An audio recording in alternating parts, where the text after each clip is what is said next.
Hi, ఈరోజు మనం కొత్త వ్యవసాయ పద్ధతి గురించి మాట్లాడుకోబోతున్నాం. అదే అగ్రివోల్టాయిక్స్. అంటే పంటతో పాటు విద్యుత్ని ఉత్పత్తి చేయడం అన్నమాట. అయితే ఇది రైతుకి పొదుపుతో పాటు ఆదాయం ఇస్తుంది, అలాగే నీటి భద్రతను కల్పిస్తుంది, పంట భద్రతను కల్పిస్తుంది. కానీ ఇది విదేశాల్లో ఎక్కువగా చూస్తుంటాం. ఇండియాలో ఇప్పుడిప్పుడు అభివృద్ధి చెందుతుంది.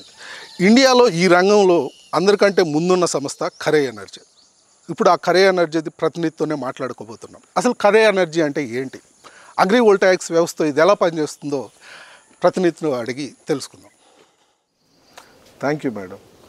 మేడం, ఈ అగ్రివోల్టాయిక్స్ అంటే ఏంటి? భారతదేశ వ్యవసాయ రంగంలో అగ్రివోల్టాయిక్స్ అనేది ఎలా ఉపయోగపడుతుంది అంటారు? అగ్రివోల్టాయిక్స్ అనేది ఒక వినూత్నమైనటువంటి పద్ధతి అండి. ఇందులో సౌర విద్యుత్పత్తి అలాగే పంటల్ని పండించడం అనేది జరుగుతుంది. భూమిపైన ఒకేసారి సౌర విద్యుత్పత్తి జరుగుతుంది, అలాగే పంటలు కూడా పండిస్తాం.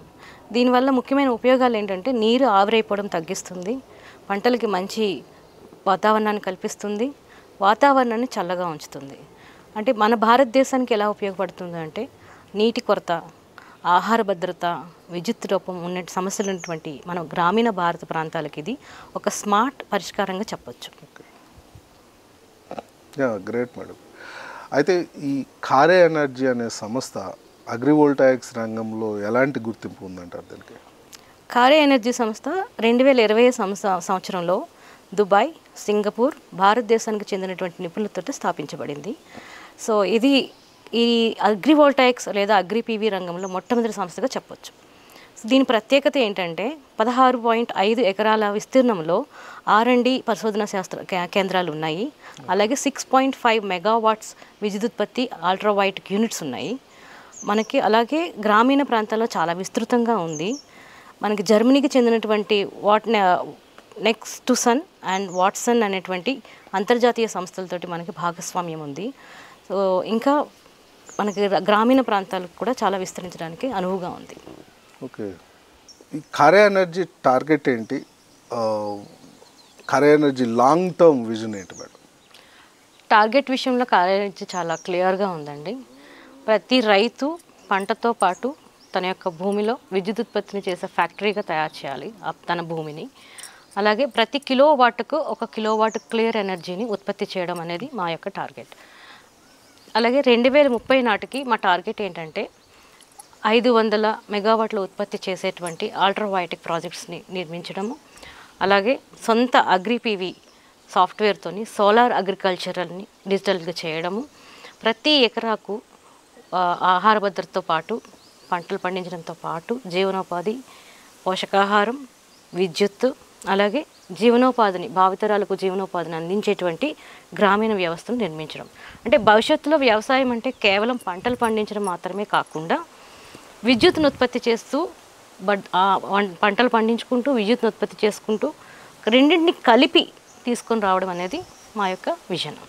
సో మేము ఈ విషయంలో 2024 సంవత్సరంలో ఊర్జావన్ కృషక్ అనేటువంటి అవార్డును కూడా గెలుచుకున్నాం. Great great madam. Khare energy ఎలాంటి సోలార్ స్ట్రక్చర్స్ని ఉపయోగిస్తుంది? మేము వాడే structures elevated RCC steel plated structures అండి. ఇవి 3.5 మీటర్స్ నుండి 4.5 మీటర్స్ హైట్లో ఉంటాయి. ఎందుకంటే ఇవి పంటలు పండడానికి అనుకూలమైనటువంటి లైట్ని ఇస్తాయి. సో రెండో స్ట్రక్చర్ ఏంటి అంటే వర్టికల్ బైఫేషియల్ ప్యానల్స్. ఇది ఏం చేస్తుంది అంటే గోవుల పెంపకం, వరి, గోధుమ వంటి పంటలు పండడానికి అనుకూలంగా ఉంటుంది. ఇంకా థర్డ్ది ఏంటంటే ట్రాక్టర్ నడవడానికి వీలుగా మార్గం ఏర్పరచడం, నీటిపారుదల సౌకర్యం, అలాగే కోల్డ్ స్టోరేజ్లు ఉంటాయి కదా, వాటినన్నిటిని కలుపుతూ ఉండేటువంటి నిర్మాణాలు. ఇవన్నీ కూడా మా R&D ఫామ్లో టెస్ట్ చేసినవే. సో వీటిలో ఏంటంటే మట్టిలో రకాలు ఎలాంటి పంటలకు అనుకూలంగా ఉంటాయో అనేది టెస్ట్ చేస్తూ వాటికి అనుకూలంగా డెవలప్ చేస్తుంటాం, ఇంప్రూవ్ చేస్తూ ఉంటాం. ఓకే, ఖరే ఎనర్జీ కింద అగ్రివోల్టాయిక్స్లో ఏ పంటలు సక్సెస్ఫుల్గా పెరిగాయి మేడం? అగ్రివోల్టాయిక్స్ విధానంలో మేము చాలా ట్రయల్స్ వేసామండి. రకరకాలైనటువంటి వాతావరణ పరిస్థితుల్లోనూ రకరకాలైన పంటలు పండించాము. సోలార్ ప్యానెల్ కింద కానివ్వండి, వర్టికల్ బైఫేషియల్ ప్యానెల్స్ కింద కూడా పంటలు పండించాము. మేము ఇందులో చాలా సక్సెస్ సాధించాము. కొన్ని చోట్ల పంటలో దిగుబడి పెరిగింది, అలాగే కొన్ని చోట్ల సేమ్ దిగుబడి తగ్గలేదు, కానీ సమానంగా ఉంది. కొన్ని నాణ్యతమైనటువంటి పంటలు వచ్చినాయి. ఇంకా మనం చెప్పాలి అంటే ఉదాహరణకి స్ట్రాబెర్రీ పంట.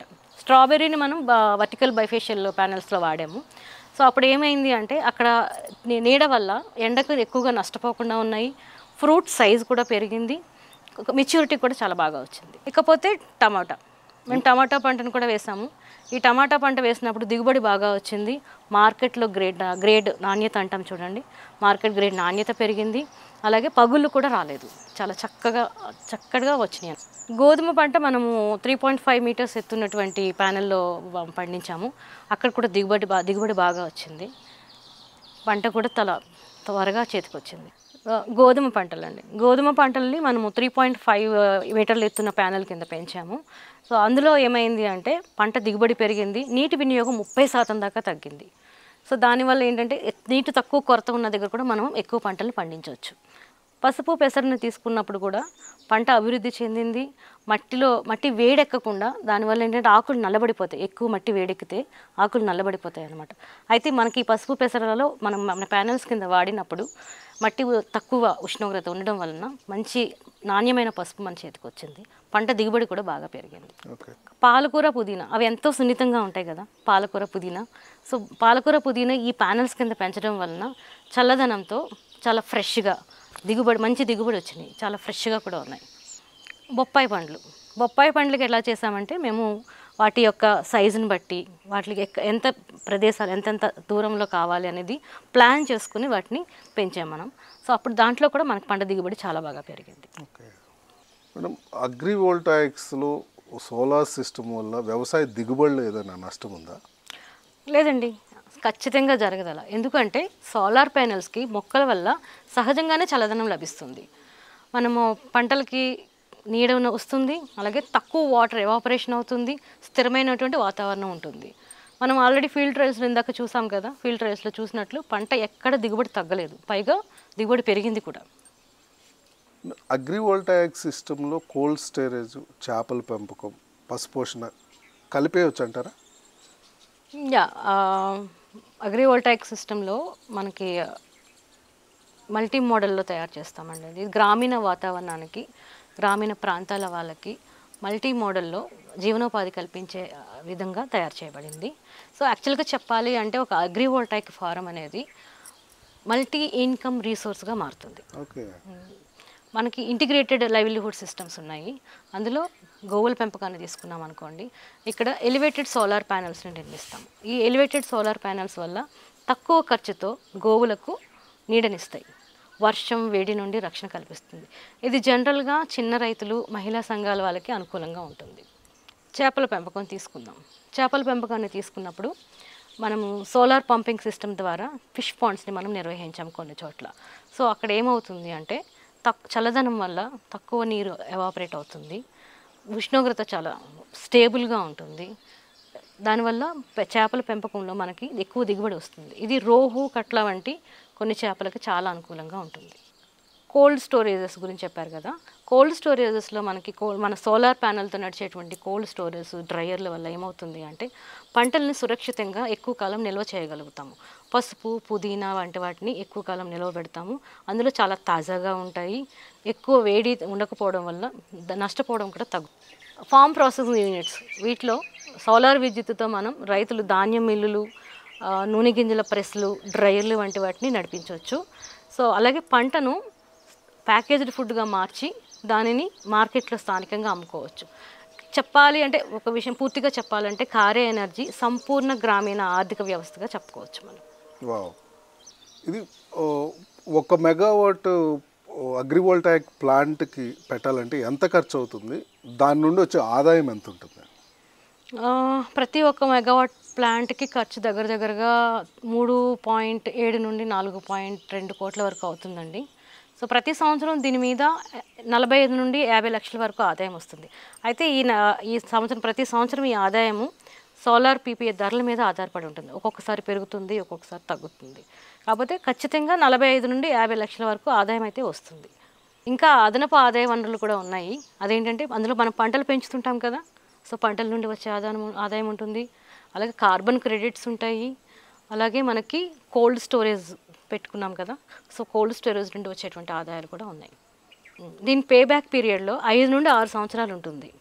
సో 5 నుండి 6 సంవత్సరాల్లో మనం పెట్టిన పెట్టుబడికి మనకి ఆదాయం వచ్చేస్తుంది. అలాగే ఇంటర్నల్ రేట్ ఆఫ్ రిటర్న్స్ చూసుకుంటే మనకి 15 నుండి 20% ఉంటుంది. ఈ ఇంటర్నల్ రేట్ ఆఫ్ ఇంట్రెస్ట్ ఎలా ఉంటుందంటే మన పంటల పెంపకం, దాని దిగుబడి, అలాగే కార్బన్ క్రెడిట్స్ మీద ఆధారపడి ఉంటుంది. పిఎం కుసుమ్ అంటే ఏంటి మేడం? ఇది అగ్రివోల్టాయిక్ వ్యవస్థకి ఎట్లా సపోర్ట్ చేస్తుంది? పిఎం కుసుమ్ అనేది ప్రధానంగా ఎంఎన్ఆర్ఈలో భాగంగా ఉందండి. ఇది 2 విధాలుగా పనిచేస్తుంది. అది కుసుమ్ ఏ అంటే ఏంటంటే రైతులకు వాళ్ళ పొలాలలో, వాళ్ళ భూముల్లో మనం 0.5 నుండి 2 మెగావాట్ల సోలార్ సిస్టమ్, మనం అగ్రివోల్టాయిక్ ప్రాజెక్ట్ని, ఎనర్జైజ్ ప్రాజెక్ట్ని పెట్టి దానిలో వాళ్ళకి వచ్చిన ఉత్పత్తి అయినటువంటి విద్యుత్తుని డిస్కమ్స్కి అమ్మడం. కుసుమ్ సి అంటే ఏంటంటే ఇదివరకే వ్యవసాయ భూముల్లో ఉన్నటువంటి వ్యవసాయ పంపులను సోలార్ ప్యానెల్ ద్వారా సోలరైజ్ చేయడము, అలాగే ఆ ప్యానెల్స్ కింద వ్యవసాయాన్ని కొనసాగించేలా చేయడం. ఈ 2 కూడా మన కారే ఎనర్జీ వాళ్ళ అగ్రివోల్టాయిక్ మోడల్స్కి అనుకూలంగానే ఉన్నాయి, అందులో భాగంగానే ఉన్నాయి. అయితే ఇందులో భాగంగా మనం ఏం చేస్తామంటే, కారే ఎనర్జీ సంస్థ ఏం చేస్తుంది అంటే ఆ నిర్మాణాలకు కావాల్సినటువంటి ఖర్చుకి నిధులు సమకూరుస్తుంది. అలాగే విద్యుత్ ఉత్పత్తి ఏదైతే అవుతుందో దానిని అమ్మడానికి డిస్కమ్స్తోని ఒప్పందాలు చేసుకుంటుంది. ఓకే. ఈ పిఎం కుసుమ్ పథకం కింద సబ్సిడీలు ఏమైనా లభిస్తాయా? ఆ సబ్సిడీలు ఎలా ఉంటాయి? ఉన్నాయండి. మనకి ఎంఎన్ఆర్ఈ కింద కుసుమ్ ఏకి 30% సబ్సిడీ లభిస్తుంది, పెట్టుబడిలో సబ్సిడీ లభిస్తుంది. అలాగే అగ్రికల్చరల్ ఇన్ఫ్రాస్ట్రక్చర్ ఫండ్ అని ఒకటి ఉంది, దాని కింద కుసుమ్ ఏ అండ్ సికి కూడా వడ్డీలో రాయితీ లభిస్తుంది. అలాగే బ్యాంకులు కొలాటరల్ లేకుండా రుణాలు అందిస్తున్నాయి 2 సిస్టమ్స్కి, కుసుమ్ ఏ అండ్ కుసుమ్ సికి, రెండింటికి కూడా. అయితే మన కారే ఎనర్జీ ఏం చేస్తుందంటే బ్యాంకింగ్ కోసము, ఇలాంటి అనుమతులు తీసుకోవడానికి, ఫైనాన్సింగ్కి, అన్నింటికి కూడా కారే ఎనర్జీ వాళ్ళకి హెల్ప్ చేస్తుంది, సహాయం అందిస్తూ ఉంటుంది అన్నమాట. మేడం, ఆంధ్రప్రదేశ్, తెలంగాణ రైతులకి PM KUSUM A and C ద్వారా ప్రత్యేకమైన లాభాలు ఏమన్నా ఉన్నాయంటారా? ఆంధ్రప్రదేశ్ అండ్ తెలంగాణ 2 రాష్ట్రాలను కూడా PM KUSUM A and C 2 చాలా చురుగ్గా పనిచేస్తున్నాయండి.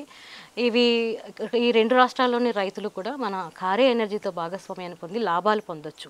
అంటే రైతులు ఏ రకంగా లాభాలు పొందొచ్చు అంటే, ఒకటి ల్యాండ్ లీజింగ్ లేదా జాయింట్ వెంచర్తోని కారే ఎనర్జీతో భాగస్వామ్యం పొంది నిరుపయోగంగా ఉన్నటువంటి భూముల మీద ఆదాయాన్ని పొందొచ్చు. ఇది ముఖ్యంగా మహబూబ్ నగర్, నల్గొండ, ఆదిలాబాద్ వంటి జిల్లాల్లో మంచి అవకాశాలు ఉన్నాయి ఇలాంటి ప్రాజెక్ట్స్ కోసము. ఇంకా కారే ఎనర్జీ ఎలివేటెడ్ స్ట్రక్చర్లు ఎలా పనిచేస్తాయంటే, ఎక్కువ నీటి అవసరం ఉన్నటువంటి వరి లాంటి పంటలు లేదా చేపల పెంపకం, వీటికి చాలా అనుకూలంగా పనిచేస్తాయి. అంటే ఉదాహరణకి కారే ఎనర్జీ స్ట్రక్చర్స్ ఏవైతే ఉన్నాయో వీటి ద్వారా సోలార్ పవర్ ప్లస్ వరి లేదా సోలార్ పవర్ ప్లస్ చేపల పెంపకం, ఇలా ఒకే భూమి మీద 2 పంటలు, అంటే 2 రకాలైనటువంటి ఆదాయాన్ని పొందొచ్చు. కారే ఎలివేటెడ్ ఆర్సీసీ స్ట్రక్చర్స్ ఉన్నాయి కదండి, దీని ద్వారా ఏమవుతుందంటే నీటి అవసరం ఎక్కువగా ఉండేటువంటి వరి, చేపల పెంపకం వంటి పంటలకి ఇది చాలా అనుకూలంగా ఉంటుంది. అంటే సోలార్ పవర్ ప్లస్ వరి పండించడము లేదా సోలార్ పవర్ ప్లస్ చేపల పెంపకం అనేటువంటి ఈ 2 పంటల్ని ఒకేసారి ఒకే భూమిలో మనం చేయొచ్చు. ఓకే. అయితే కారే ఎనర్జీ రైతులకు ఎలాంటి బిజినెస్ మోడల్స్ని అందిస్తుంది మేడం? ఇది బేసిక్గా రైతులు వాళ్ళే చూస్ చేసుకోవచ్చు అండి. మా దగ్గర 3 రకాలైనటువంటి ఆప్షన్స్ ఉన్నాయి. ఫస్ట్ ఏంటంటే బ్యాంక్ లోన్ ద్వారా వాళ్ళే ఏర్పాటు చేసుకోవచ్చు. సబ్సిడీ ఉంటుంది అందులో. మనం ఇందాక చెప్పుకున్నాం కదా, సబ్సిడీ ఉంది, ఎంఎన్ఆర్ఈ కింద సబ్సిడీ ఉంది, బ్యాంకులు కొలాటరల్ లేకుండా లోన్ ఇస్తారు అవన్నీ. సో అలా సబ్సిడీతోని బ్యాంక్ లోన్ తీసుకొని వాళ్ళే సొంతంగా చేసుకోవచ్చు. రెండోది లీజ్కి తీసుకొని, అంటే కారే ఎనర్జీకి లీజ్కి ఇవ్వచ్చు. లీజ్కి ఇచ్చేసి స్థిరమైనటువంటి అద్దె వస్తుంది కదా దాని మీద. సో అది. ఇంకా మూడోది జాయింట్ వెంచర్. ఏంటంటే వచ్చిన రెవెన్యూని షేర్ చేసుకుంటాం. పంటలు పండించిన తర్వాత పంటల ప్లస్ ఆదాయం ఏదైతే వస్తుందో, సో వచ్చిన ఆదాయాన్ని, లాభాన్ని మనం షేర్ చేసుకోవచ్చు. ఓకే. ఇవి కాకుండా ఇంకేమన్నా కొత్త మోడల్స్ ఏమన్నా ఉన్నాయా? అంటే చిన్న డిజైన్స్ చేస్తామండి, చిన్న మోడల్స్ డిజైన్ చేస్తాం. అవి చిన్న రైతులకు, సహకార సంఘాలకు, టీ ఎస్టేట్స్కు, అలాగే ఎఫ్పిఓలు ఉన్నాయి కదా వాళ్ళకి సరిపడా మోడల్స్ని కూడా మేము డిజైన్ చేస్తాం. ఈ అగ్రివోల్టాయిక్ ప్రాజెక్ట్ కోసం ఎలాంటి ప్రభుత్వ అనుమతులు అవసరం అవుతాయి? పార్ట్నర్షిప్లు ఏమన్నా అవసరం అవుతాయా? అంటే వీటి కోసం భూమి పత్రాలు అయితే కంపల్సరీ కావాలి, ఎన్ఓసీలు కావాలి, అలాగే మనకి చీఫ్ ఎలక్ట్రికల్ ఆఫీసర్స్ నుండి నో అబ్జెక్షన్స్ కావాలి, విద్యుత్ సంస్థల నుండి డిస్కమ్స్ నుండి కొనుగోలు ఒప్పందాలు కావాలి, గ్రిడ్ ఎవాక్యుయేషన్స్ కావాలి. సో మన కారే ఎనర్జీ ఆల్రెడీ వివిధ డిస్కమ్స్తోని ఎంపానల్ అయి ఉంది కాబట్టి సో మీకు కావాల్సినటువంటి సబ్సిడీలు కానివ్వండి, లోన్స్ కానివ్వండి, ఫైనాన్సింగ్ కానివ్వండి, ఇలాంటి అన్ని రకాలైనటువంటి అనుమతుల కోసం మేము సహాయం చేస్తుంది. ఓకే. ఈ తెలంగాణ ఆంధ్రప్రదేశ్కి చెందిన industrial trade consumers open access solar నుండి ఎట్లా లాభపడవచ్చు? అంటే ఈ pharmaceuticals, agri processing, logistics and textiles రంగానికి చెందిన కంపెనీలన్నీ కూడా మన కారే ఎనర్జీ సహాయంతో ఓపెన్ యాక్సెస్ సోలార్ నుండి 50% వరకు విద్యుత్ ఖర్చులను తగ్గించుకోవచ్చు. ఇంకా వివరంగా చెప్పాలి అంటే సోలార్ విద్యుత్ ధర మనకి ఒక యూనిట్కి 5 నుండి 5.5 రూపాయలు మాత్రమే పడుతుంది. అదే డిస్కమ్ ధరలు ఎలా ఉన్నాయంటే 7 నుండి 9 రూపాయలు పడుతుంది. ఈ రకంగా చూసుకుంటే దాదాపు సగం వరకు వాళ్ళు సేవ్ చేసుకోవచ్చు. బ్యాంకింగ్ అండ్ వీలింగ్లు కూడా 2 రాష్ట్రాల్లోనూ అనుమతించబడింది. తెలంగాణలో మనకి 8% యాన్యువల్ బ్యాంకింగ్ లాస్ ఉంది. అలాగే ఆంధ్రాకి వస్తే మంత్లీ 2 to 5% బ్యాంకింగ్ లాస్ ఉంది. క్యాప్టివ్ ప్రాజెక్ట్స్లో మనకి అదనపు సర్చార్జెస్ ఏమి కూడా ఉండవు. ఇందులో కార్బన్ క్రెడిట్స్, ఈఎస్జీస్ అండ్ అదర్ కంప్లైన్సెస్ నుండి మనకి లాభాలు ఉన్నాయి. మనకి ఇంకా కారే ఎనర్జీ ఏం చేస్తుందంటే ల్యాండ్ లీజింగ్ నుండి అలాగే గ్రిడ్ లైన్స్ ఏర్పాటు చేయడంలోనూ మనకి కేవీ లైన్స్ ఉంటాయి కదా, 11/33 అండ్ 132 మెగావాట్స్తో మనం చేసుకునే కేవీ లైన్లు, వీటన్నిటినీ వాటికి కావాల్సినటువంటి అనుమతులు, లాంగ్ టర్మ్ కావాల్సినటువంటి పర్మిషన్స్ అన్నింటినీ కూడా ఇవ్వడంలోనూ సంపాదించడంలో వాటికి తీసుకురావడంలో మనకి కారే ఎనర్జీ సహాయం చేస్తుంది. ఈ అగ్రి వోల్టాయిక్స్ వ్యవస్థలో పశుపోషణ, ఫుడ్ ప్రాసెసింగ్, కోల్డ్ స్టోరేజ్ కలిపి చేయొచ్చు అంటారా? ఖచ్చితంగా చేయొచ్చు. ఈ విషయంలోనే మన కరే ఎనర్జీ ఒక చేంజ్ మేకర్గా పనిచేస్తుంది. కరే ఎనర్జీ కేవలం సోలార్ ప్యానెల్ అమర్చడం, పంటలు పండించడంతోనే ఆగిపోవడం లేదు. ఒక మల్టీ మోడల్ అగ్రికల్చరల్ సిస్టమ్ని డిజైన్ చేస్తున్నాం మేము. మన అగ్రి పీవీ ప్రాజెక్ట్స్ ఎలా పనిచేస్తాయి అంటే సోలార్ ప్యానెల్ కింద గోవుల పెంపకం అనేది వాటికి చాలా చక్కగా పెరుగుతాయి. వాళ్ళకి వాటి ఉచిత షెల్టర్ లాగా పనిచేస్తుంది. అలాగే రైతుకి ప్రతి ఎకరాకి ఆదాయం లభిస్తుంది. అలాగే ఆర్సీసీ నిర్మాణాల కింద నీరు ఎక్కువ అవసరమైనటువంటి వరి లాంటి పంటలను కూడా పండించవచ్చు, చాలా చక్కగా పండించవచ్చు. అలాగే పంటలు నిల్వ చేయడం, ఎండబెట్టడం, మంచి ధరకు అమ్మడం కూడా సాధ్యమవుతుంది. పిండి గ్రైండర్లు, పిండి మిల్లులు, పసుపు గ్రైండర్లు, అలాగే జ్యూసర్లు, వీటన్నింటికి కూడా మనం సోలార్ విద్యుత్తును వాడి గ్రామీణ ఆదాయాన్ని పెంచుకొని గ్రామీణ వ్యాపారాన్ని కూడా పెంచవచ్చు. సో మనం కేవలం ఎలా అంటే కరే ఎనర్జీ ప్రతి ఎకరాకి కూడా కిలోవాట్ల క్లీన్ ఎనర్జీ కావాలి, అలాగే పంటను పెంచాలి, అలాగే గ్రామీణ ఆదాయాన్ని పెంచాలి అనేటువంటి ఒక ఉద్దేశంతో ముందుకు నడుస్తుంది. ఒక మాటలో చెప్పాలంటే కరే ఎనర్జీ కేవలం ఎనర్జీ సెక్యూరిటీ మాత్రమే కాదు, ఇది ఒక జీవనోపాధికి సెక్యూరిటీగా మారుతుంది. ఓకే. అయితే ఈ కరే ఎనర్జీ, అగ్రి వోల్టాయిక్స్ భవిష్యత్తులో ఎలాంటి దిశలో ప్రయాణం చేస్తున్నాయి? మేము చాలా నమ్మకంగా చెప్పగలుగుతున్నామండి. రాబోయే వ్యవసాయంలో కేవలం పచ్చదనం మాత్రమే కాదు, సౌరశక్తితో నడిచే విప్లవం నడుస్తుంది.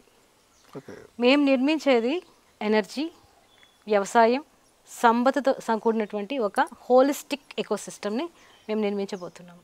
దీనికి గాను మధ్యప్రదేశ్లో మా R&D కేంద్రం ఉంది, తెలంగాణలో గోవుల పెంపకం, ఆంధ్రప్రదేశ్లో వరి, చేపల పెంపకం, ఉత్తరప్రదేశ్ అండ్ మహారాష్ట్రలో ఆగ్రో ఇండస్ట్రియల్ ఇంటిగ్రేషన్, అస్సాంలో టీ తోటల సోలరైజేషన్, ఆఫ్రికాలోని మొజాంబిక్ అండ్ జింబాబ్వే దేశాలలో ఇండియన్ రూరల్ ఇన్నోవేషన్ని ఇంట్రడ్యూస్ చేస్తున్నాము. ఇదే సిస్టమ్ని ప్రపంచంలోని చాలా దేశాలకు మేము తీసుకెళ్లేలా చూస్తున్నాము. ఇంకా డిజిటల్ దిశగా వస్తే ఆ విషయంలో మనము అగ్రి వోల్టాయిక్ సాస్ ప్లాట్ఫామ్ని అభివృద్ధి చేశాము.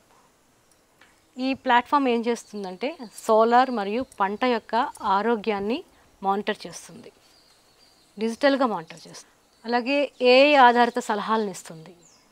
LOT డాష్బోర్డ్ ద్వారా లాంగ్ టర్మ్ వాటిని మానిటర్ చేస్తుంది. పంట ఆరోగ్యం ఎలా ఉంది, ఎంతవరకు పెరిగింది, ఏంటి అనేది డిజిటల్గా మానిటర్ చేస్తుంది. మా ఇన్వెస్ట్మెంట్ విజన్ గురించి చెప్పాలంటే 2027-28కి IPOలను ఏర్పాటు చేయడము, అలాగే 2030 నాటికి 500 మెగావాట్ల అగ్రి పీవీస్ని డిజిటల్గా ఏర్పాటు చేయడము, గ్రామీణ సదుపాయాలు, సాస్, కార్బన్ క్రెడిట్లలో పెట్టుబడులు పెట్టడం. ఓకే. మా ప్రతి ప్రాజెక్ట్ యొక్క లక్ష్యం ఏంటంటే స్థిరమైన ఉద్యోగాలు, మహిళా సాధికారత, ఫుడ్ ప్రాసెసింగ్, కిలోల పంట, అలాగే కిలోవాట్ల ఉత్పత్తి. మా కళ ఏంటంటే ప్రతి ఎకరా భూమికి ఎనర్జీ సృష్టించాలి, పంట పండించాలి, సంపద సృష్టించాలి, డిజిటల్గా, లోకల్గా, సస్టైనబుల్గా ఉండాలి. ఇదే మా కళ. Thank you madam, thank you very much. Thank you sir. చూశారు కదండి, ఇది మన కరే ఎనర్జీ అగ్రివోల్టాయిక్స్ మన భారతదేశంలో తీసుకురాబోతున్న అతి గొప్ప విప్లవం. Thank you.